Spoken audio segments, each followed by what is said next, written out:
Well, doing a video about a fired coach or fired coaches has become just about as regular as the Your Season is Over video on Sunday or the top 25 video on Monday or whatever else. We seem to be in a pretty good pattern or routine here. We get to watch the games over the weekend. Sunday, we do the Your Season is Over video. Late Sunday, somebody gets fired. Monday, we update the top 25. Tuesday, we can talk about the coach that got fired and look forward to next week and figure out, okay, who's getting fired next? I can tell you who's not getting fired next. Still not fired. Me, Uncle Lou. Shout out to the sponsor of today's video who still has not fired me, Transparent Labs. All right, those of you who've been around a while will know that around last December, I started talking about this whole let's get Lou in shape movement thing that I was sort of embarking on. It had been probably 20 or 25 years since I had exercised. And y'all even helped me out with during the live streams. Y'all had me in here doing push-ups and sit-ups and everything else like you were trying to kill me. It didn't take me long into that process to figure out that at the age of 47, some of the improvements that I was looking for weren't coming nearly as quickly as they used to when I was in my younger days. Y'all gave me a lot of great advice on different things to try. Some of them I did, some of them I didn't. One of the things y'all talked to me about a lot was protein and the importance of protein in my diet and things like that. So I don't really eat that much to begin with. So I started looking into like protein shakes as a supplement. And the problem I found is that a lot of those protein shakes had like all these other things added into it that I felt like I just really didn't need, or they were loaded with artificial flavorings, just all kinds of junk that I didn't want. That's why I'm happy now to be partnering with Transparent Labs. Transparent Labs is jam-packed with 28 grams of pure protein, and it's sourced directly from grass-fed cows. There's no artificial flavorings, no dyes, no sweeteners, no fillers, and it's been independently tested by third parties so you can trust the quality. But to me, the best part is the taste. It tastes smooth. There's no chalky, textured taste. I've been using the milk chocolate lately, but there's a total of 14 natural flavors, so there's something for everybody. If you want to try the Transparent Labs grass-fed protein for yourself, head down to the description box below. For a limited time, Transparent Labs is giving away a free protein starter kit with every grass-fed protein subscription. This kit includes a shaker bottle, a variety pack of 5 single-serving protein pouches in their top flavors so that you can find your favorite. All you have to do is click my link down in the description box below or just scan the QR code, and you can also get 10% off your order, which will automatically apply at checkout. Make sure you click my link down below or scan the QR code to get this offer while supplies last. Big shout out to Transparent Labs for sponsoring today's video. Now let's get back to some college football. All right, yeah, good morning. It's Uncle Lou here. That's right, it is me, Uncle Lou, live on LouTube for you. Thanks for watching. Let's talk about the coaches getting fired. Brian Kelly's the most recent one. I'm going to run through a couple of different topics in this video, all sort of related and associated with coaches getting fired. I want to know what y'all think the best job opening is. If you were a coach and you were offered the job at any of these openings, what would your first choice be? And just to sort of refresh your mind here, it's not even November yet, and we already have these coaches fired. Brian Kelly at LSU, James Franklin at Penn State, Billy Napier at Florida, Gundy at Oklahoma State, Brent Pry at Virginia Tech, Sam Pittman at Arkansas, and the guy at UCLA, Deshaun Foster at UCLA. And there's actually another head coach opening that we don't talk about a lot. It was a weird situation, but Stanford, their coach was fired in March.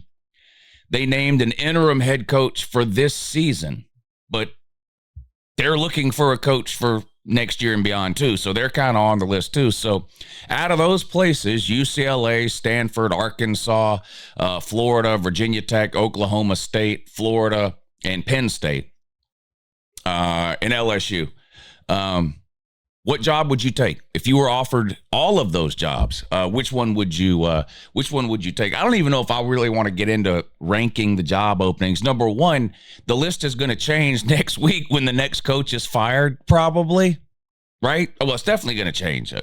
I don't know who the next coach will be, but it just seems like this is going to happen every week. Number two, what I think the best job opening might be is kind of irrelevant, honestly. Certain coaches may view certain jobs differently than you or I do, or than somebody else might. I'm sure there are people that think that Florida right now is the best available job.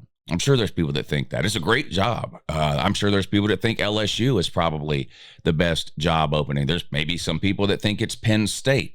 It's probably one of those three. Once you get beyond that, it would be hard to make a logical argument, I think, to say that Oklahoma State was the best available job or Virginia Tech or Arkansas. But I mean, I don't know. If there's somebody out there that went to Oklahoma State, played at Oklahoma State, is from Stillwater area or from Oklahoma area, they may value the Oklahoma State job over those other jobs. We just don't know. So the whole Lou, will you rank the job openings thing? It just no. I'm not going to do it. If it was up to me, of all of the job openings available, it would be a tough decision for me to make between LSU and Florida. I don't think I could ever live. The Penn State job, I think, is a great job. I don't think I wouldn't want to live somewhere where it was that cold for that long every year. It's just personal preference for me there on that makes the Florida and the LSU job a little bit more appealing to me than the Penn State job. Weather alone is enough for me to sort of scratch Penn State off my list of best available jobs and kind of narrow it down to Florida, LSU there. But anyway, let's talk about Brian Kelly because that's the most recent one. Now, what's strange to me is that a couple of these coaches that have already been fired are coaches that in the beginning of the season, I would have said there's no way they're getting fired this year. Usually when coaches get fired, it's after 2 or 3 bad years. Rarely does a coach get fired after 1 bad year. Now, with Brian Kelly in particular, I know he hasn't met expectations at LSU. Clearly, the expectation there is national title. The last 3 coaches at LSU all won national titles. Nick Saban, Les Miles, even Ed Orgeron, who's a terrible head coach, won a national title there. So you're thinking you bring Brian Kelly in, we might not win a national title every year, but we're going to be competing for one every year, right? Well, it hasn't been the case. But they haven't had any bottom out years, really. You look at what Billy Napier did at Florida, for example. Multiple losing seasons, can't make a bowl game, just been terrible year after year, right? The best season Billy Napier had, 7-5, is Brian Kelly's never had a season that bad at LSU, yet he's out of a job. Now, he may have been trending towards that this year. James Franklin at Penn State made the Final Four of the playoffs last year. Has had very few bad years at Penn State. Now, he only has 1 Big Ten title. It was a decade ago. He only made the playoffs 1 time. That was last year. Loses. We all know his record against the top 10. I understand all that. I'm not relitigating why James Franklin was fired. That's not the point. Point is, if you just sat down before the season started and made a list of coaches who you thought realistically were going to be fired this year, I think there's a lot of names you would have rattled off before you ever got to James Franklin and Brian Kelly. And some of those coaches have been fired, Billy Napier, and some of them still have jobs. Mike Norvell, Hugh Freeze, right? So it's just been kind of strange to me to sort of watch here as these different schools are handling these potential firings differently. Auburn and Florida State appear to be willing to wait much longer than a place like Penn State or LSU. Oklahoma State, Gundy is basically a piece of furniture at Oklahoma State. He's been there so long. Now he's had a few bad years lately and hasn't been the same really the last 4 or 5 years compared to what he was the first 10 or so years there. But I didn't hear anybody talking about Gundy being fired headed into the season. Sam Pittman was a name that was mentioned as, he could be in trouble this year. This could be his last year. So it's not a surprise he's out. It's not a surprise Napier's out. It's not a surprise Brent Pry at Virginia Tech is out. Not a surprise to me the guy at UCLA is out. He was in over his head from the beginning. It's really the James Franklin and Brian Kelly ones that have been kind of out of the blue. And I'm wondering if that's not going to start sort of a domino effect, a new trend here in college football of, listen, it's not enough anymore just to avoid the 3 and 4 win seasons, which used to be what would get coaches fired. If you're not making the playoffs in 3 years, you're gone. Is that about what we're headed to now? Did the Lunch Money show last night with my buddy Pigskin Pete, who's a Clemson fan. And, there's been a lot of talk about Dabo over the last couple of years. He's got 2 national titles. He's won the ACC like 8 times out of the last 10 years or something, whatever it is. He even won the ACC last season, made the playoffs last season. And now here we are, less than a year later, and they're talking about, is Dabo going to get fired? Not, if not this year, what about next year? Could he leave on his own? He's not making the playoffs.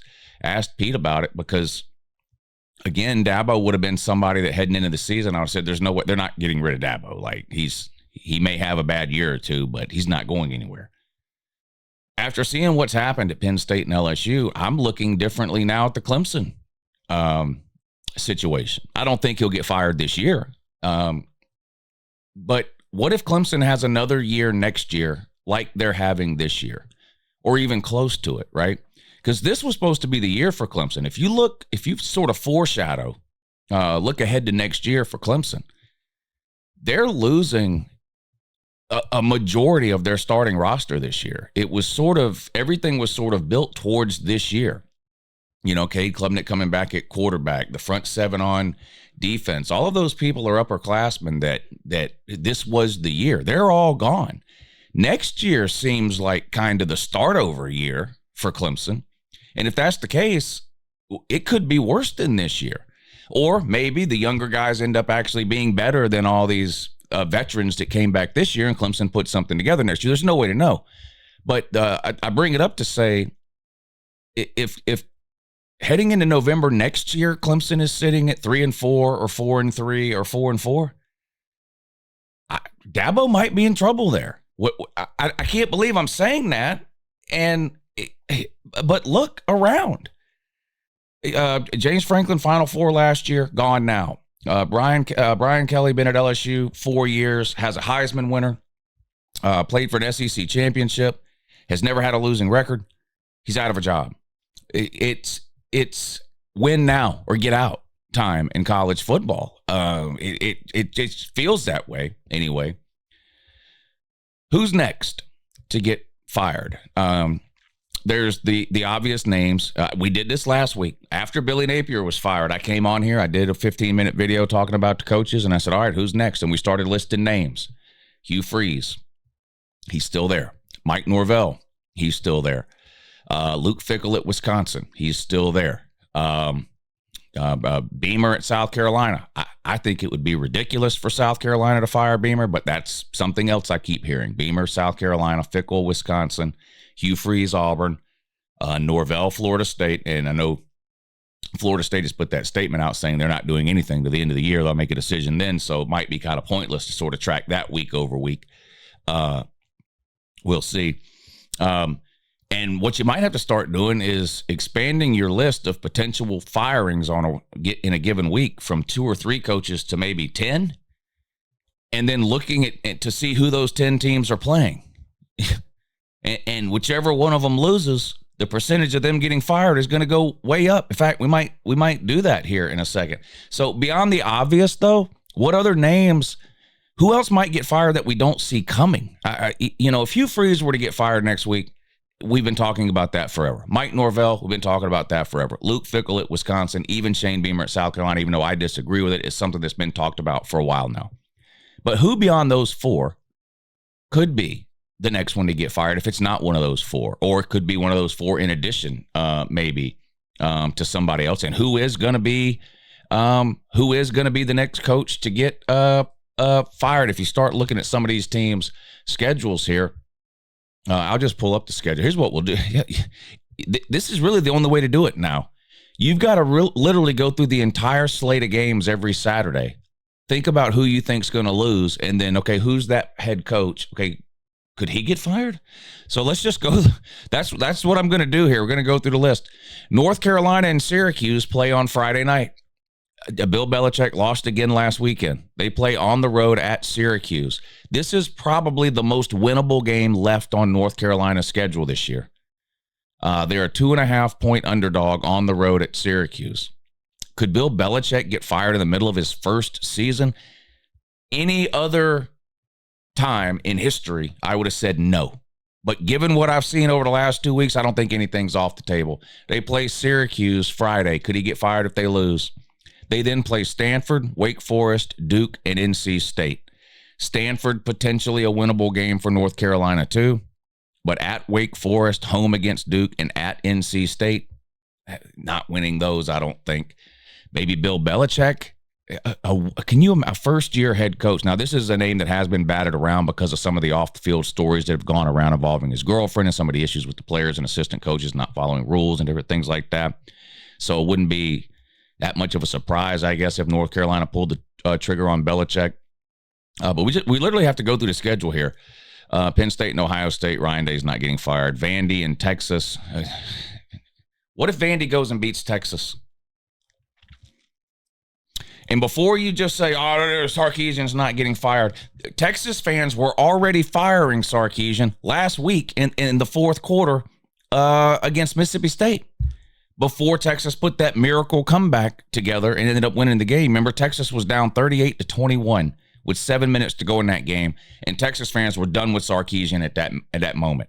The reports had came out earlier that day that he was interested potentially in an NFL job. And the fans had enough. That's it. He's got to go. He's terrible. He doesn't know what he's doing. We're losing to Mississippi State. He wants the NFL job. I'll drive him to the Tennessee Titans myself. He's got to go. Fire him now. Then they come back and win the game. So it's quieted down a little over the last day or two. But they're hosting a red-hot Vandy team. I don't think Sarkisian will get fired. But damn, you can't be very certain. If they lose this game on Saturday, Sarkisian's in trouble.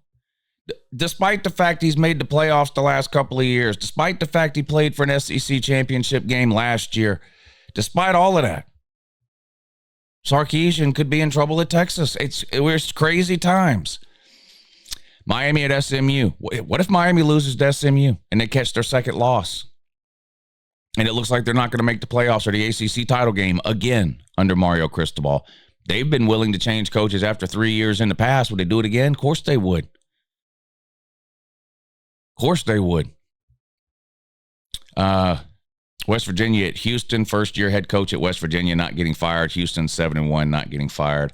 Duke at Clemson. Boy, Clemson can lose that game. Duke is whatever you say about Duke, okay, but this is Clemson we're talking about. They're not great. Of course Clemson could lose that game.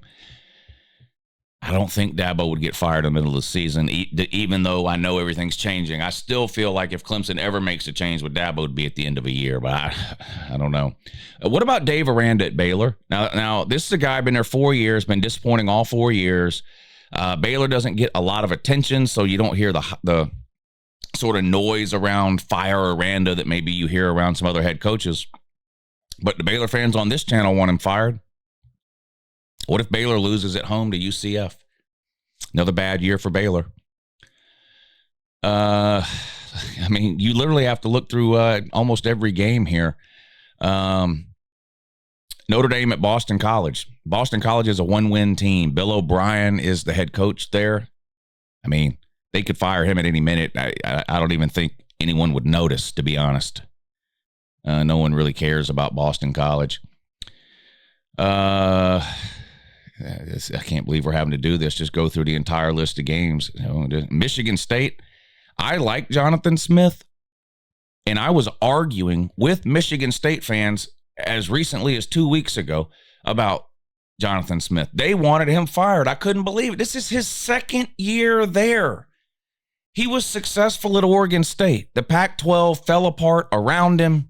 Oregon State got left in the cold, so he left and took over a terrible situation at Michigan State when they had to fire Mel Tucker for off-the-field issues, and it was just a mess there. He had hardly any time to get anything together for last year, so that was a sort of a wasted season, and now you're looking at year 2 and it's not going well. Would you really fire a guy in year 2 given what he inherited there? According to the Michigan State fans, yeah. And again, it's because they're looking around at all these. Indiana has a lot to do with this too, by the way. Indiana has a lot to do with this too. And if Vandy makes the playoffs this year, it's that kind of thing that is also speeding up the firing on some of these head coaches. Just say out loud Vanderbilt is going to make a college football playoff before Florida. Just say that out loud, because we're headed that's the direction we're headed here. Florida has never made a college football playoff. Not a 4-team, not a 12-team. Vandy is about to make the playoff this year.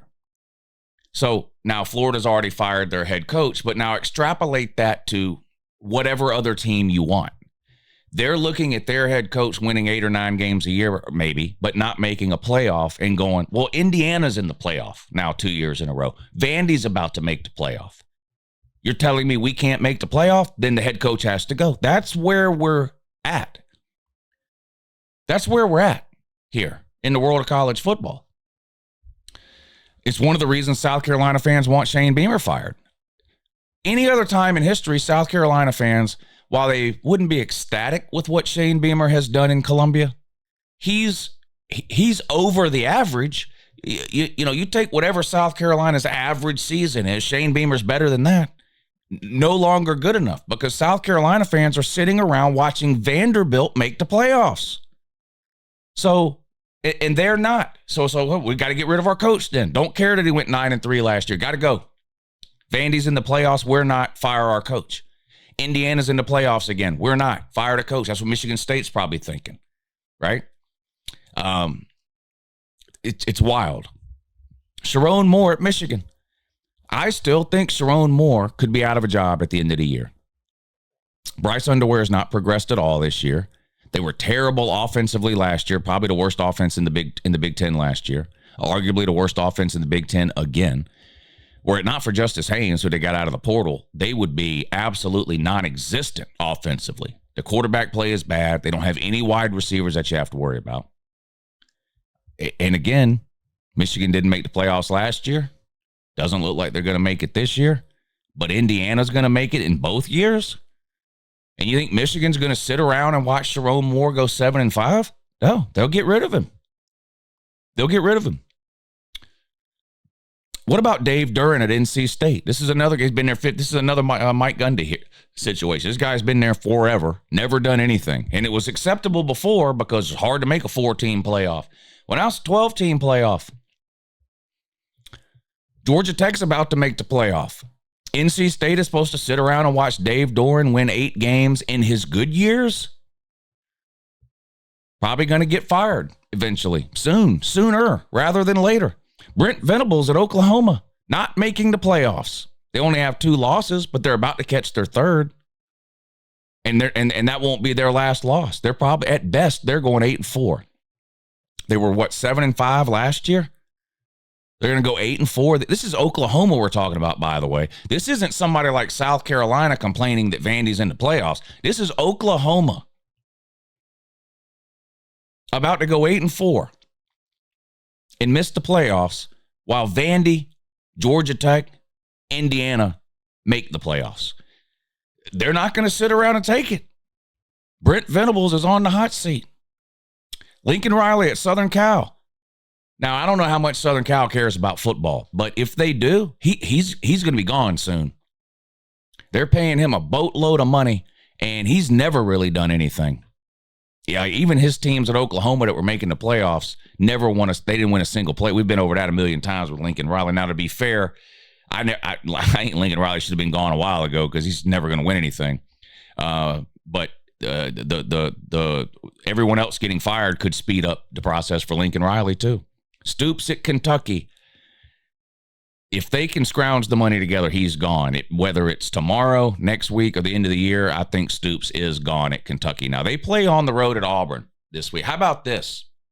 Kentucky at Auburn, the loser probably fires their coach in this game. This is like a loser. This is like a bowl game called Loser Fires Their Coach Bowl here. Kentucky at Auburn, prime time, Saturday night at 7:30. Auburn wants their coach gone. Kentucky wants their coach gone. Both teams are terrible. The loser of this game probably gets fired on Sunday, don't they? Probably, yeah. Wake Forest at Florida State. Mike Norvell's literally a dead man walking. There's really nothing else to say on that one. But you have to do this almost every week now in the world of college football. Because the old days of sitting around and going, well, this coach has been bad for 3 years in a row, so if he's bad again his 4th year, he'll probably be gone. That's over.